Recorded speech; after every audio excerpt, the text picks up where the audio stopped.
Eu tenho aqui diante de mim, no meu colo, a Bíblia. E ela, aberta no Novo Testamento, no Evangelho de João, que diz assim: no último dia, o grande dia da festa, levantou-se Jesus e exclamou: se alguém tem sede, venha a mim e beba. Quem crer em mim, como diz a Escritura, do seu interior fluirão rios de água viva. E isto Jesus disse com respeito ao Espírito Santo que haveriam de receber os que nele crescem, pois o Espírito até esse momento não fora dado, porque Jesus ainda não havia sido glorificado. Interessante é que Jesus estava no meio da festa dos judeus, era o último dia da festa, e naquele dia um sacerdote incumbido pelo seu turno de desenvolver aquele rito, conforme por sorte lhe caísse a data, ele pegava um cântaro de ouro e ele descia em procissão do templo, onde hoje você vê nas fotografias de Jerusalém as mesquitas, a mesquita do Domo da Rocha, que tem o domo dourado, e a mesquita de El-Aqsa, que estão ali no meio do conflito todo da questão de Israel com os palestinos e com os árabes. Naquele tempo, nos dias de Jesus, não era assim. O que havia ali era o templo dos judeus, que já chegou a ser, em alguma ocasião, considerado uma das maravilhas do mundo. Nos dias de Jesus ele havia sido construído ou reconstruído por Herodes o Grande. Então, mas esse é o cenário, esse é o contexto histórico, esse é o momento, essa é a grandiosidade. E nesse dia, o sacerdote pega esse cântaro de ouro e, para cumprir uma profecia do profeta Ezequiel, no capítulo 47, que dizia que do altar oriental do templo nasceriam e brotariam águas vivas, que escorreriam do templo, desceriam as encostas dos montes sobre os quais Jerusalém está edificada, entrariam pelo ribeiro de Cedron, iriam correndo por todos os canais e os vades e os vales e os penhascos naturais, até pegar a descida que vai de Jerusalém para Jericó e correr por dentro dos Quênias, até chegar em Jericó, atravessar a Campina, mergulhar no Jordão, entrar no Mar Morto e, fazendo essa viagem inteira, essas águas purificadas, elas, e torrentes de águas vivas que nasceriam no altar do templo, teriam consigo o poder de fazer com que, aonde quer que elas passassem, tudo revivesse. Se fosse deserto, viraria pomar. Se fosse um ermo, se transformaria num jardim. Se fosse as campinas do Jordão, que já são férteis, elas pululariam com peixes, animais e toda sorte de animárias possíveis. Entrando no Mar Morto, que o nome já diz que é absolutamente morto, o Mar Morto ressuscitaria e nasceriam toda sorte de peixes e de seres viventes de água ali se reproduziriam. E à volta, diz lá o texto de Isaías, de Ezequiel 47, que até o deserto do Negueb em volta, que é caracterizado, entre outras coisas, pelas montanhas de Engedi, que são montanhas relacionadas na Bíblia a afeto, a afeição, a cantares, a poesia, a amor romântico, que até essa região iria ficar completamente impregnada de uma beleza do Éden. Então voltemos à cena. É o último dia da festa.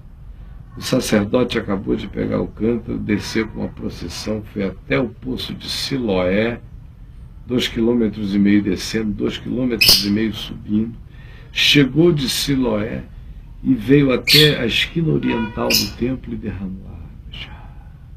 Era o rito, baseado numa profecia, que eles acreditavam que cumprir-se-ia literal e materialmente. Chegaria uma hora em que daquela esquina oriental do templo de Jerusalém haveria uma rachadura e dali brotariam águas que haveriam de realizar esse milagre espaço-temporal, geográfico, vegetal, enfim, com todas essas características de materializações. E quem não tem o cumprimento de uma profecia, geralmente transforma isso num rito de esperança. Eles faziam aquilo, era um rito, e um rito equivocado, porque Jesus esperou essa história inteira acabar, o sacerdote derramar a água, e veio, pôs-se em pé na esquina oriental do templo, o povo todo olhando, e ele disse essas palavras: se alguém tem sede, venha a mim e beba. Quem crer em mim, como diz a Escritura, do seu interior fluirão rios de água viva. O que ele estava dizendo era: Ezequiel capítulo 47 acabou de se cumprir aqui. O altar não vai rachar, não vão escorrer águas compostas de agar do Izor. O altar sou eu, o templo sou eu, a água brota de mim, é vida que sara. O ambiente no qual o milagre vai acontecer não é esse geográfico contido entre o Monte de Sião de um lado e o Monte das Oliveiras do outro e o Ribeiro de Cedron no meio. Não é este. O ambiente no qual esse milagre vai acontecer é nos lugares escabrosos do interior de vocês, porque essa água que vai brotar em favor de todo aquele que crê em mim é o Espírito Santo. De modo que nós estamos falando de um milagre interior que se cumpriu aqui. Quem ficar olhando para a materialidade desse altar não vai ver nada. Mas quem olhar para mim, crer que eu sou o templo de Ezequiel, aquele templo que Ezequiel construiu com natureza quântica, porque engenheiro nenhum da terra pode construí-lo. Ele começa como um quadradinho feito de poucos côvados, uma caixa d'água, e quem entrar ali dentro, ao entrar nesse ambiente, vai levando a surpresa de que ele cresce para dentro, para dentro, para dentro, para dentro, para dentro, somente uma arquitetura de natureza quântica ou supraquântica, que é espiritual, é que poderia mostrar uma edificação que cresce para dentro e que segue a lógica do que a palavra de Deus diz quando afirma que os céus dos céus do lado de fora não podem conter a Deus, mas Ele que colocou a eternidade no coração do homem habita com o quebrantado e com o contrito de coração. Então Jesus está dizendo, esse milagre é para dentro. Quando esse rio brotar, e se alguém tiver sede, é só vir a mim e beber nessa água, pela fé. Beber, crendo que esta é a fonte da vida. Se vier a mim com fé e beber com fé, ele vai virar um chafariz de Deus. Ele não só vai beber, mas vai haver uma multiplicação, um milagre, e do seu interior fluirão rios de água viva. No texto de Ezequiel, ao qual Jesus estava fazendo menção, dizendo que ele estava tendo seu cumprimento existencial, espiritual, psicológico, portanto, no ambiente interno do coração e não das ambiências geográficas de Jerusalém, lá está dito que isso aconteceria num processo, que de repente as águas iriam cobrir o cotovelo, depois os pés, depois o joelho, depois os lombos, depois o dorso, depois o queixo, até que o indivíduo iria nadar abraçado naquelas águas de vida. E a promessa de Jesus é esta: se alguém tem sede, por mais que o seu interior esteja escabroso, sejam cânions ermos, nada nasça, só produz espinheiro, seja geografia de guerra, mesmo que o seu interior seja como um mar morto, habitado por nada ou por fantasmas de coisa nenhuma, se o Espírito de Deus que decorre de você olhar para mim, crer em mim, se você crer, tiver sede, vier, beber e crer, esse milagre vai acontecer para dentro. Essa geografia é existencial. Essa geografia é psicológica. Ela começa no nosso consciente, nessas coisas bem externas, como templo, religião, moral, cidadania, deveres. Começa bem aqui. E ela vai entrando. Ela vai penetrando nos penhascos. Ela vai entrando nos vales do ser, até que ela chega naqueles ambientes do mar morto do ser, inconsciente, e ela começa a tratar a gente de dentro para fora, e a cura que o Espírito Santo realiza só acontece na verdade. Na mentira não existe cura. Na mentira existe fantasia, existe paranoia, existe neurose, existe medo, existe ódio, existe paixão enganosa, existe transferência, existe projeção, mas não existe cura.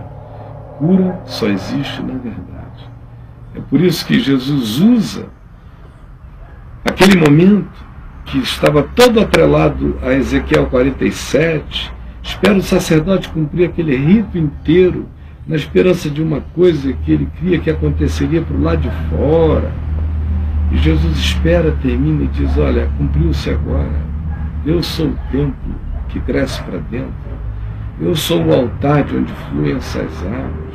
Se você tem sede, venha a mim e beba. Se você beber do seu interior, fluirão rios de água viva. Você vai virar um chafariz de graça, de amor e de misericórdia. Você mesmo vai experimentar cura profunda e até a região mais abissal do seu ser, até o mar morto do seu inconsciente, que hoje pode estar habitado aí por toda sorte de pavores, de demônios, de diabos, de construções perversas, de traumas, de arquétipos autodestrutivos, de impulsos suicidas que você desconhece de onde vem, de vontade de se fazer mal que você não identifica a causa. Até esse mar morto aí vai ser curado. Agora, tem um detalhe importante no texto de Ezequiel 47, ao qual Jesus aludiu, como eu já repito agora pela quinta vez, existencializando e dizendo que aquele milagre acontecia para dentro. Ele diz que isso tudo acontecerá sem que os charcos sejam removidos. Não significa que a vida vai ficar perfeita do lado de dentro. Significa que você vai crescer em cura. São processos dos artelhos para o joelho, para os lombos, para o dorso, até você nadar a nado, andar a nado nessa graça. Mas tem ambientes ainda de charcos sempre, que é o que nos mantém quebrantados, que é o que mantém a gente dependendo da graça de Deus, que é o que mantém a gente livre da ignorância, da arrogância, da soberba, de pensar que nós mesmos bancamos a nossa própria vida. Interessante na convocação de Jesus aqui em João 7, de 37 adiante, é que ele diz: se alguém tem sede. Ele está falando de uma coisa que é presente tenso, está acontecendo agora, já, é hoje, tem. Porque se você não tiver sede, Jesus não tem nada a oferecer a você. Ele disse que os sãos não precisam de médico e sim os doentes. Então, se o cara não disser: eu preciso de Deus, eu tenho sede de Deus, eu quero Deus, Deus não tem nada para dar a ele, não tem nada de Deus que o sirva, porque se isso não nascer numa vontade, numa consciência, numa necessidade da pessoa, não há nada de Deus que seja a ela auferido como benefício para ela própria, você entendeu? Então, se alguém tem sede, se alguém tem essa vontade de mim, se alguém tem essa vontade de vida, se alguém tem essa vontade de amor, se alguém tem essa vontade de paz, se alguém tem essa vontade de conciliação, se alguém tem essa vontade de fazer o melhor, se alguém tem essa vontade de eternidade, de não ficar preso só ao tempo e ao espaço, escravizado à referência da morte. Se alguém quer mais do que isso, vem a mim e beba. E aí o milagre vai acontecer para dentro, essa água vai penetrando, penetrando, penetrando, é o Espírito de Deus que vai, até o dia em que você vai virar um chafariz de Deus por lá de fora. Você entendeu? Esse é um encontro aqui singelo, não tem nenhuma proposta de autoajuda, não tem nenhuma pedagogia, não estou aqui lhe propondo barganha nenhuma, tudo isso é simples, é de graça, acontece com quem quiser e aonde estiver, depende de você querer. Eu não participo desse milagre, você está pensando que eu participo? Eu sou apenas um faminto e sedento que, pela graça de Deus, botou a boca nesse altar eterno e bebeu de Jesus. E sei que a água é viva. E pela misericórdia dele, tenho experimentado no meu ser muita cura no meu espírito, na minha mente, na minha alma, nos meus valores, na minha visão da vida, na minha conversão à certeza de que sem amor nada aproveitará nessa vida. Só por isso que eu estou aqui. O resto é com você, meu irmão.